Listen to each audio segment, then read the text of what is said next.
What is up, fellas, and welcome back to another episode of PolitiGoob. I am trying to dual stream this. On my end, it's extremely laggy. I have some audio feedback. I don't know if it's also extremely laggy on your end, and if you have the audio feedback, let me know in chat. Trying to do the dual stream, but if it's too brutal, I'll just stream YouTube this week, and I'll continue trying to figure out the dual stream setup so it works better, a little smoother. Um, this week's episode, I've got a couple topics to talk about. America, why the right will lose. But as I said last week, I'm going to be starting every episode with a reminder to pay your taxes. There we go. Man, it's really lagging on my end. I hope it's not so bad. The actual stream. Trump has been, he campaigned on eliminating income tax. He has talked about extensively eliminating income tax, abolishing the IRS. Here you have Scott Bessent, who is Secretary Treasury, the Treasury Secretary of the United States of America, telling people very directly to stop paying their taxes. I want to encourage everyone out there watching today to change their withholding if they haven't already done so. Because if you change your withholding, then you will get an automatic real wage or a monthly basis, and you will be able to keep more of your money this calendar year. Hopefully you could hear that. Again, I have no idea how anything is. This is a different setup than I usually. But he's telling you to claim as many dependents as you can so that when your check comes every month or 2 weeks, they aren't taking taxes out of your check. This is also why the right will lose, because this is such a deep signal to send. I haven't seen a single right-wing influencer promoting this message, promoting this clip, right? And having issues with your tax money being sent to Israel, being sent to the Ukraine, being used to bring in foreign invaders, being used to give free housing, free food, free money to these foreign invaders, that isn't even like a far-right issue. That isn't even like a right-wing issue. That's like anyone who's not an insane leftist has issues with what's being done with their tax money. This is so far beyond taxation without representation. It is taxation to fund your own destruction. This is a pretty mainstream fucking issue that our taxes are not being used, not only not properly, they are actively being used to harm you and to destroy the country itself. So this would be such a simple message to promote for right-wing influencers to go, hey, look, Trump is anti-income tax. Trump wants to abolish the IRS. The Treasury Secretary himself is telling you to stop paying taxes, change the number of dependents on the forms so that you keep all of your money and the government isn't taking your taxes out.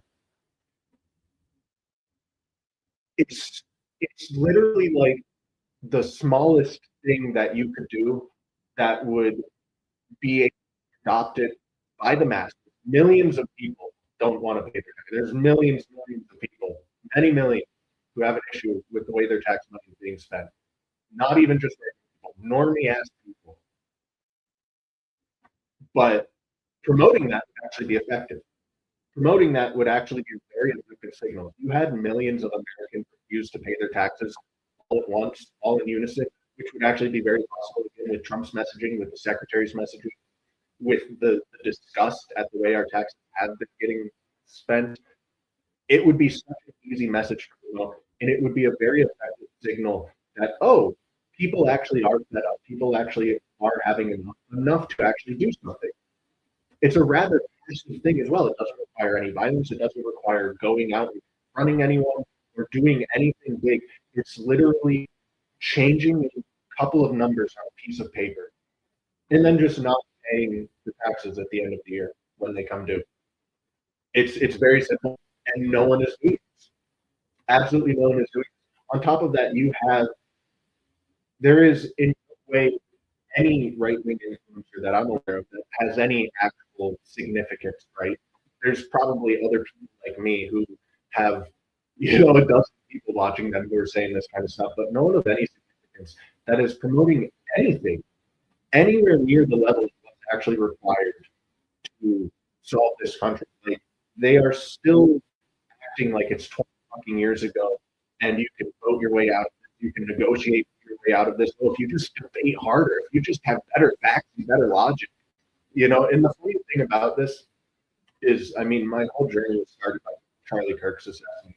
I didn't post politically before then, and Charlie Kirk, ironically, is maybe the only people who would have actually promoted this, who would have actually amplified this message of not paying taxes. And a lot of the people on the right are like, "Oh, Charlie was too much of a bitch. He was, too passive. Like, debate doesn't work. This stuff."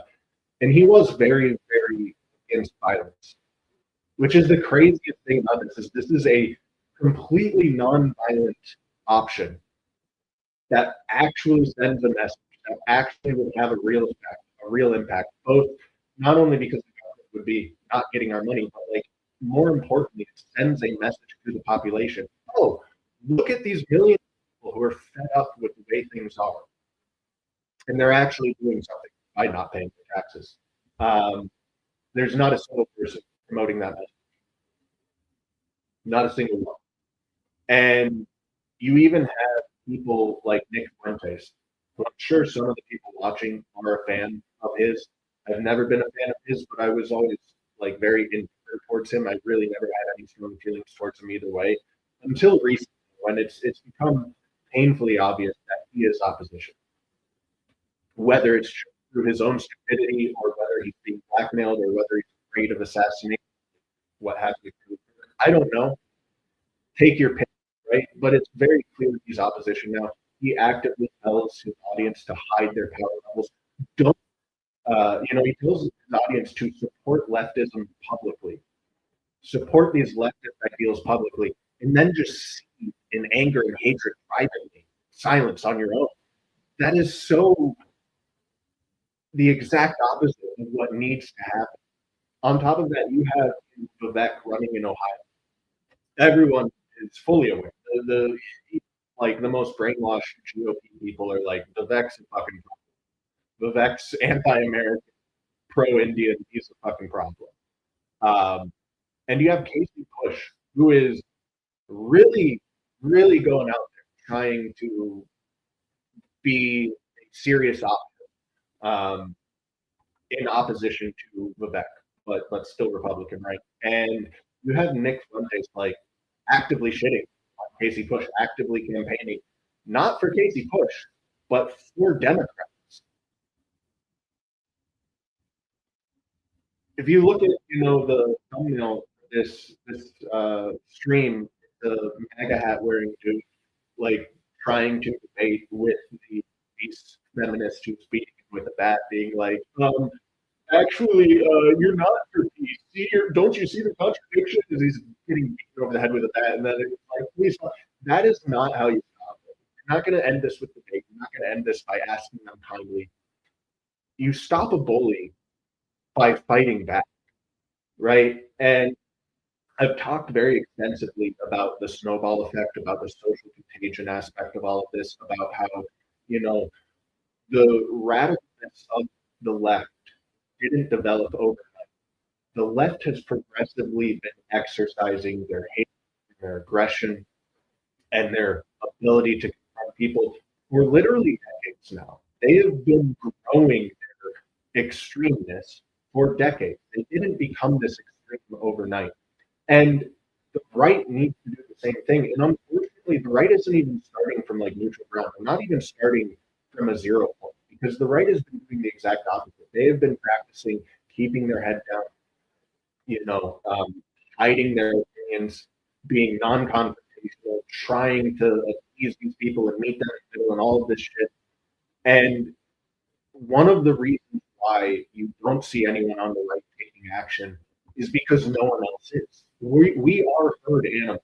We follow the herd. Even independent people, it is so baked into us.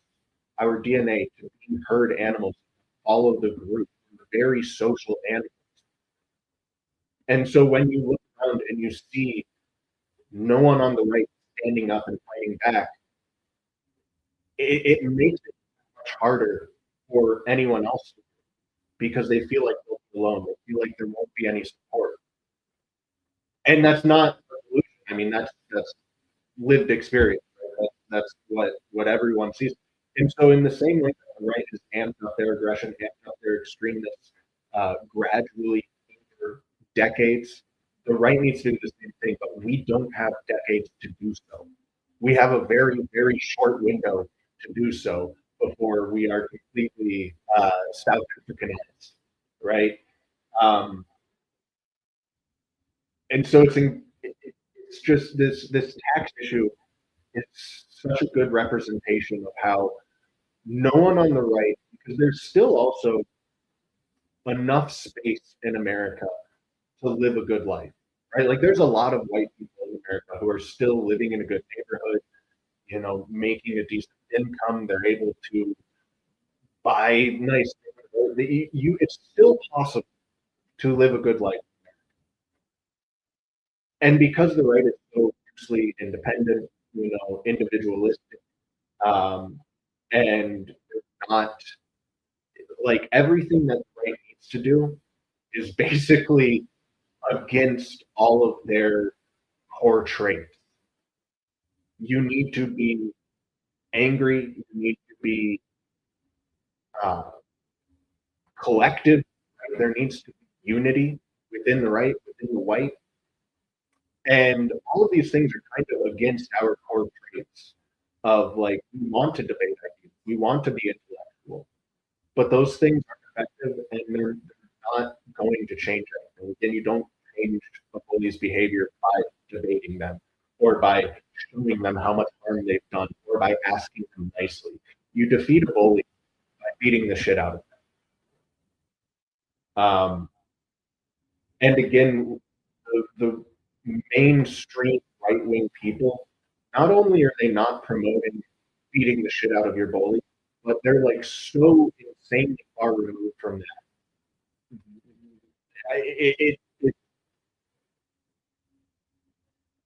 They're promoting the exact opposite of what is actually necessary.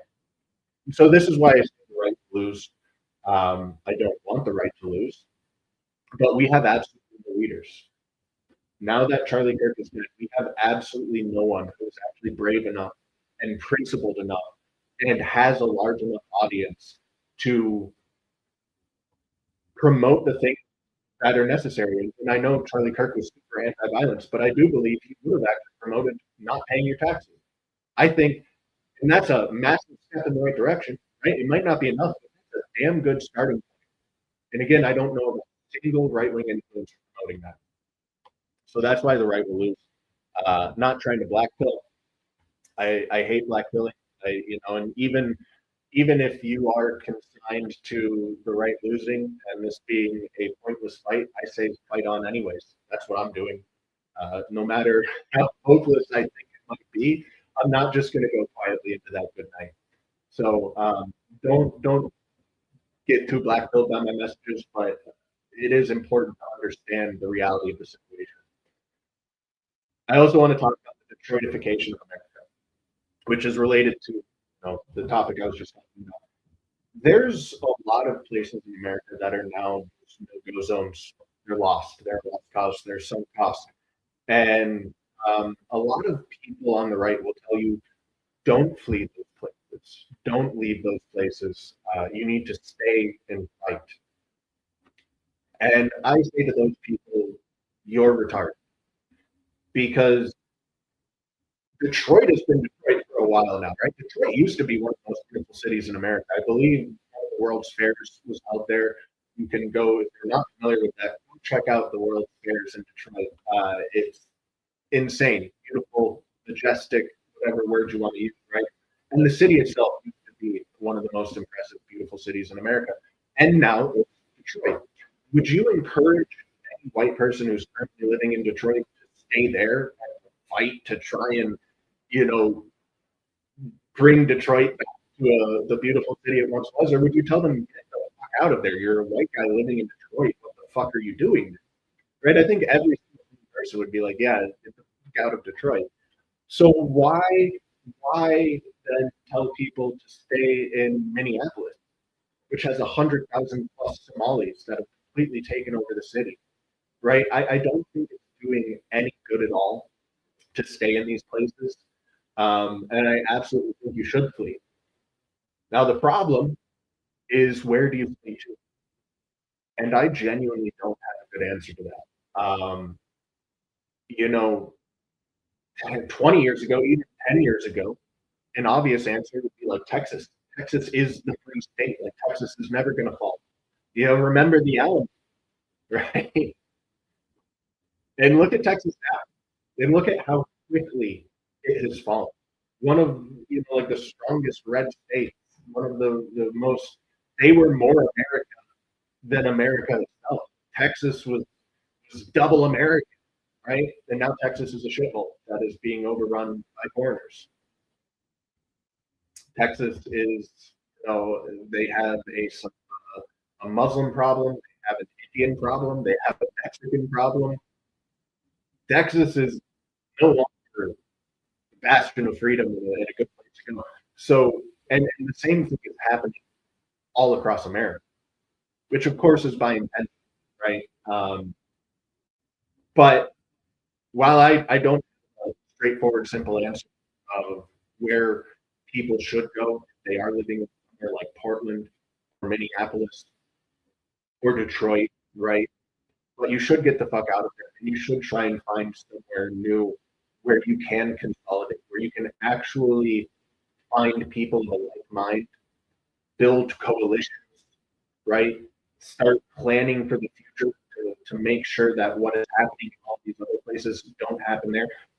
And this isn't an easy thing to do. Like, it's not like you can just pick out a town on a map and have thousands of people move there and just like take over the town. Like, it's a bit more complicated than that. Nor is it easy to do what Arbol is doing, where you just create it from scratch. But you should be to find a safer place if you're in one of these helpful places, and can't just go there and go, oh, I'm safe now. Okay, I'm comfortable now. Oh, look, my kid's going to a school that's mostly white. I'm my mortgage, whatever, and like, I'm comfortable, so I can relax now. You can never relax. You need to take, all of that energy that you have from living in that whole place and put that towards making sure wherever you end up does not turn into that. Because the trend is that it will. Like, the trend is across America, everywhere is becoming. We have 100 million people in America that do not belong here, that have come here from third world countries, who are Muslims, who want to rape women, who are getting free housing, free healthcare, free food, free money, living lives in the country, driving Lexuses, while you can't afford to have children of your own, right? And if you think about BLM burned down half the fucking country, and we have imported millions of people who have the same exact mindset of all of the BLM people, and even worse, because again, yes, we fund blacks through all the social welfare programs in America, but we're doing this to an even greater extent for all these foreigners, and they are literally coming to America to take advantage of that. And so, like, their entitlement, as insane as it is at an even higher level than like heritage blacks in America. And there are so many more of them. You will have BLM type things sweeping across the entire country. It will come to your small town. It will come to your town. Let me close the blinds here so I'm not a little better.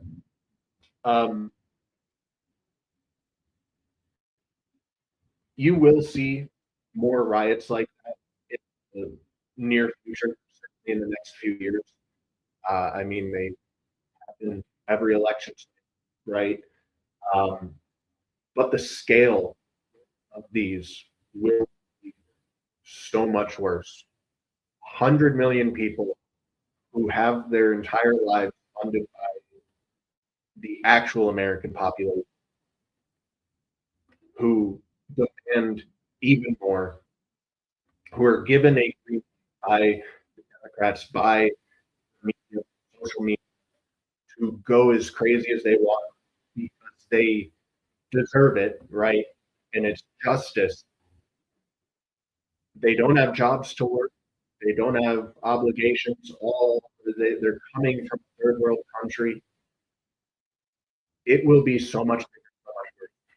So find a safe place with your family and start talking to the people around you. Start planning for this.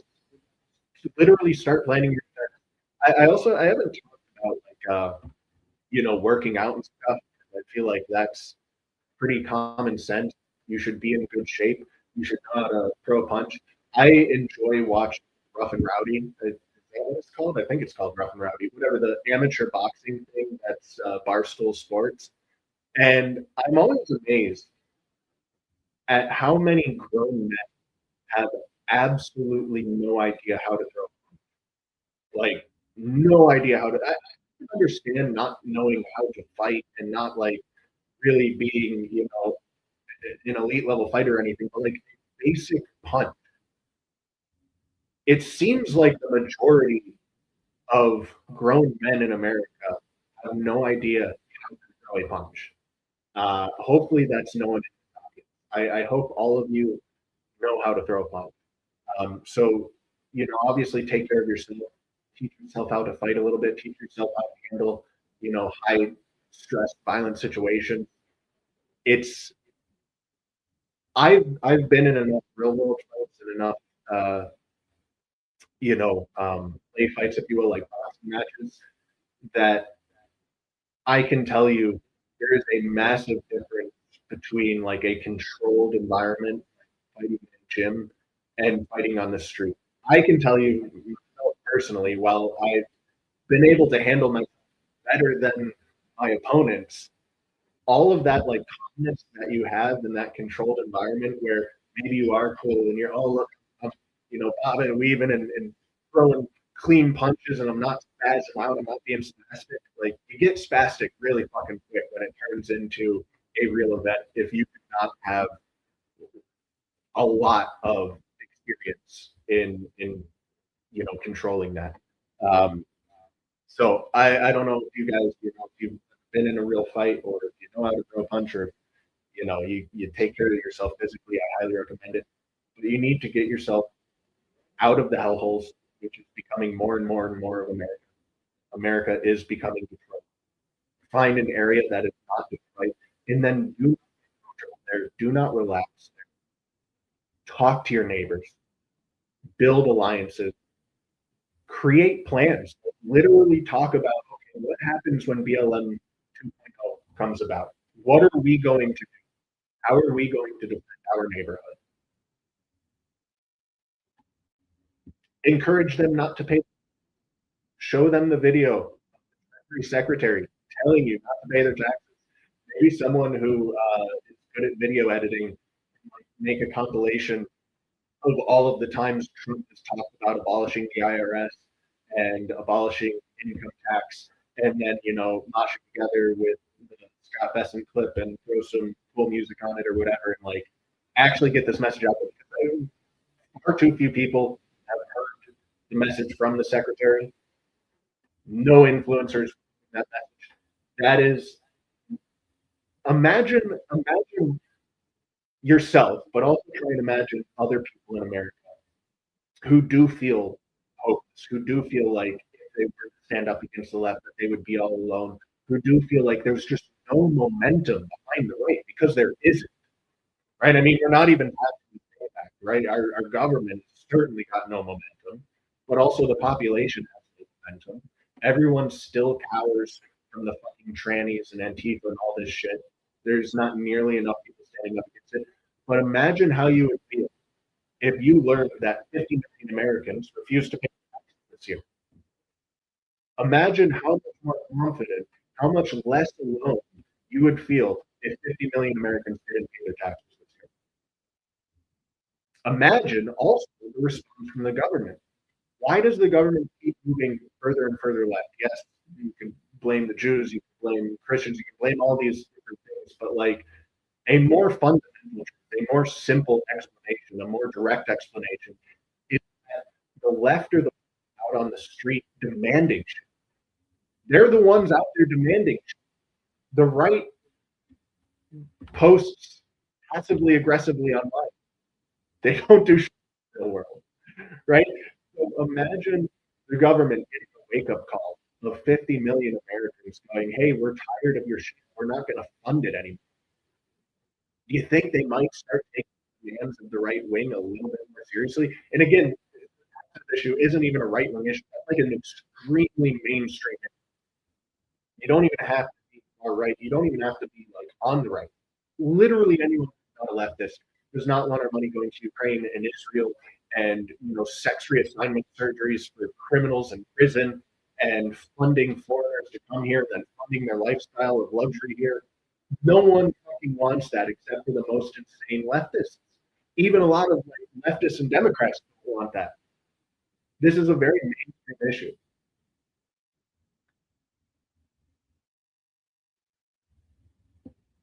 I can't understand. No one's promoting it. It's maddening. It's maddening. Um, yeah, just checking chat a little bit.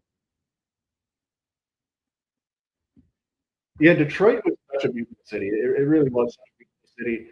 And ironically, Detroit might be one of the few places where you actually could get 10,000 people together and all move into that city and like take it over because I don't know what the ratio of abandoned houses are there, but I know it's way fucking higher than most places. So Detroit, Detroit might be one of the very few places where you could actually just move in a bunch of right wing white people and like take over the city and take it back. It would also be uh, much like the friend enemy distinction would be so stark there, so incredibly clear there, that it would also probably be actually easier to drive out people and fight off the bad people than like trying to move to somewhere that's a mix and you're like not really sure who's on your side and who's your enemy while walking down the street. It would be pretty fucking clear cut, black and white, excuse the pun, in Detroit. So ironically, Detroit might be, the hope of of the right and the left in America. But yeah, most people have never sparred. Most people have been in a fight, and I was talking about like I've been in a fight. I've been in very few fights.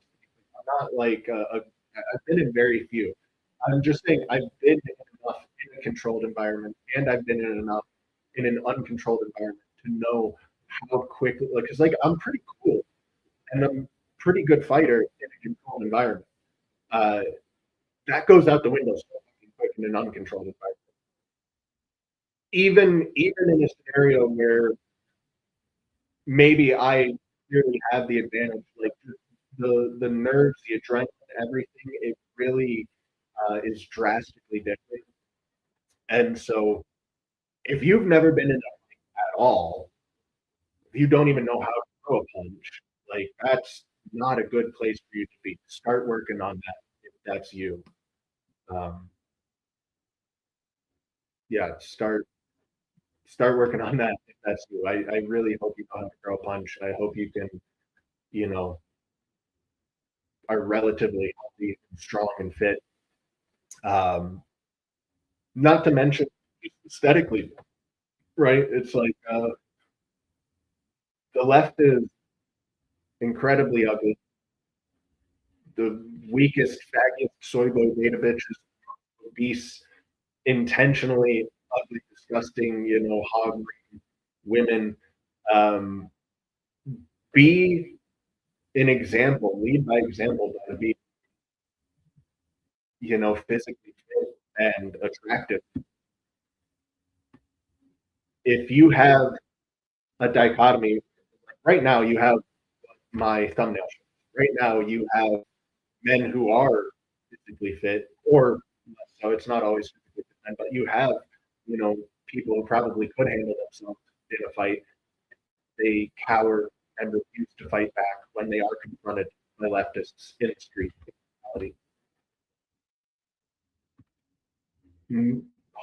I don't know, thousands, probably hundreds of thousands, at least tens of thousands of videos of street preachers and anti-trans protesters and all of this stuff. I showed one a few weeks ago of the guy holding the sign saying trans women are men. And when he gets confronted by the disgusting truth, what does he do? He runs away. He refuses to defend himself. He cowers and he goes, "Stop! No, please! What are you doing? Stop!" Instead of just beating the shit out, right? Like, there is, despite all of the brainwashing, there's still just an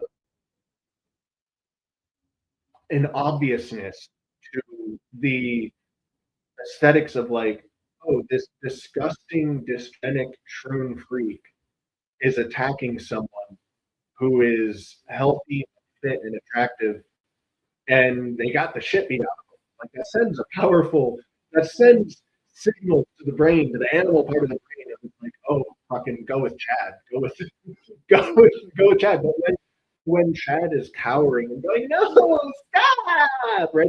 It just makes the problem even worse. It just makes the problem even. And again, this is, going back to my first point, this is why we will lose, is because we are social creatures. Social contagion is a very real thing. The snowball effect is a very real thing. It's why the left has progressively gotten crazier and crazier and crazier and more extreme. And it's why the right has gotten more and more pathetic. We are continually getting more pathetic instead of more extreme, because, there was such a effect from all the censorship, from all of the, media slander, social media slander, etc. People getting fired for their jobs for being right wing and stuff. There is legitimate persecution, and, like, there is legitimate reasons to be afraid to take action. But we're at a point where refusal to take action is suicide. Like, there is no debate about it. There's no more time. There's no more wiggle room. There is no more Charlie Kirk. There is no more peaceful debate. It is the time to respond, or you are resigning yourself to death, and your entire country and your entire race to death. So while we are starting negative, while there is such negative momentum to the right, while people have been so thoroughly trained to keep their head down, that absolutely has to change. Which, a lot of the I started streaming to this site, I avoid saying that because I don't know how advanced AI is and if it'll flag it just for verbally saying it on the show. But the people on that site probably already understand it, right? And they probably are more brave than most of the people in the population. And that snowball effect has to start somewhere. Someone has to be the first person to start fighting back. And then someone else sees that and they go, oh, hey, I want to fight back too. I'm going to go join that. Then you've got 2, and then you've got 4, and then you've got 8, and it snowballs, and that momentum grows. But you have to grow the momentum. I'm doing somewhat of a recap. I am streaming to a new audience, so forgive me for repeating the points that I've repeated before. But, like, people on the right have this delusion that when civil war kicks off, the right will get in because they have the guns, they are more physically fit, right? It'll be so easy, right? It'll just dominate in the Civil War. And that is 100% delusion, because like you cannot take people who have been trained their entire lives to keep their head down, to not fight back, to be passive, to stay silent, and then just have them go out and slaughter all of their enemies. Like it doesn't work like that. There needs to be aggression. There needs to be a building of the aggression, of the hostility, of the anger, of the reaction. This is why in my first video and many of my subsequent videos, I explained you must start bullying troops. You must start bullying troops. If the right wants to gain some momentum, they have to start confronting all of the evil, confronting all of the evilness. Anytime you encounter evil in the world, you should confront it. Don't back down, don't flinch, right? But specifically drones, one, because they are the spear tip of the left. Two, because they are the most violent and radical amongst the left. And three, because they are also the weakest link within the left's ideology. The left's ideology must be destroyed. Woke is truly evil. You cannot have sympathy for the sweet old lady down the street in Virginia who voted for a Democrat who openly wants to kill Republicans so they don't grow up to be Nazis. Over a normal Republican who served as DA, had no scandals, there were no issues with him, a completely normal Republican. The sweet old grandma who votes for that DA who wants to kill Republican children, right? You can't go, oh, she's brainwashed, she's misled, I feel bad for her. It's evil. The system of woke is a system, and the system of woke works to destroy you, your country, your race, everything that is good in the world. It is pure evil. So people who embrace and support that system, they are embracing and supporting pure evil. And you can't go, oh, well, they're just too stupid to understand better. They're misguided. They're misled. They must be confronted, and they must be confronted brutally. And ironically, maybe it's not ironic, I don't know, is that like if you want to bring them out of their brainwashing, you don't do it by debating them. You don't do it by being kind to them. You don't do it with patience and understanding. You do it with brutality. If you want to wake up these people on the left and bring them back to sanity, you can't do it by asking them. You can't do it through debate. You do it through crushing brutality. You wake someone up by slapping some sense into them.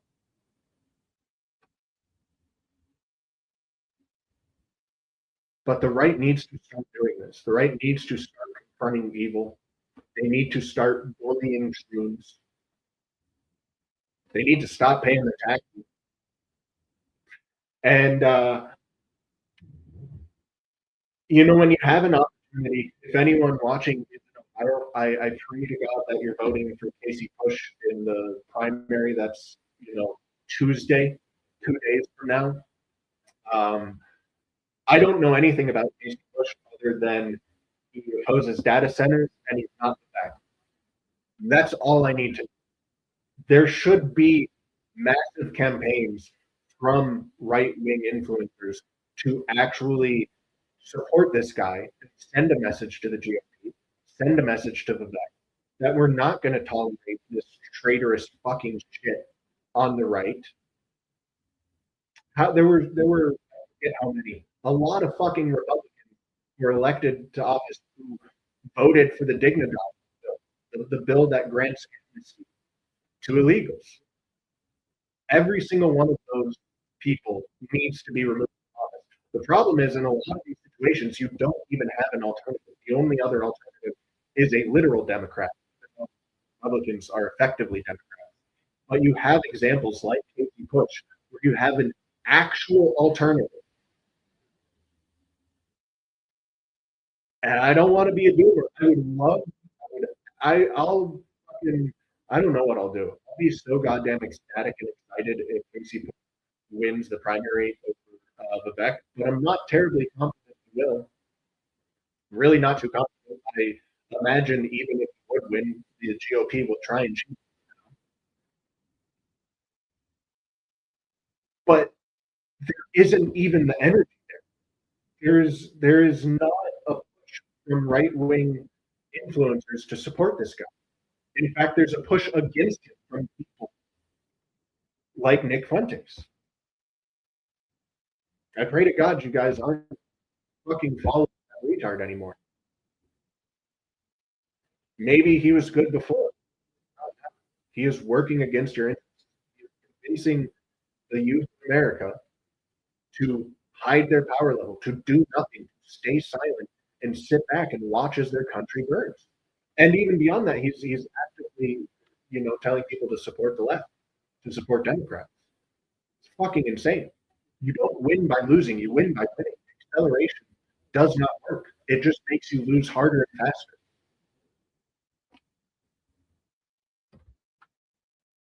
So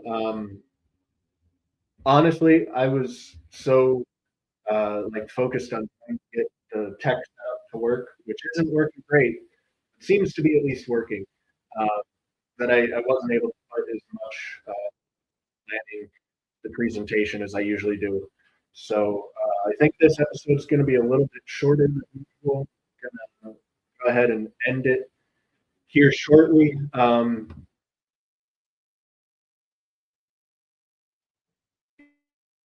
Yeah, and unfortunately, the tech issues on the other site are a little bit heavy. I wanted to read through the chat, but I just can't see the chat on there. This is Goob, though, Valkyrie Freya. I am Goob. So, I'll continue working to try and improve the tech situation, hopefully get the dual sorted out a bit better. So goes a little smooth next time. Hopefully I can actually interact with the chat, read the chat a little bit next time. But thank you for tuning in, especially to the new audience. I appreciate you guys checking me out, and hopefully you enjoyed it, and hopefully it's even better next week. Peace out.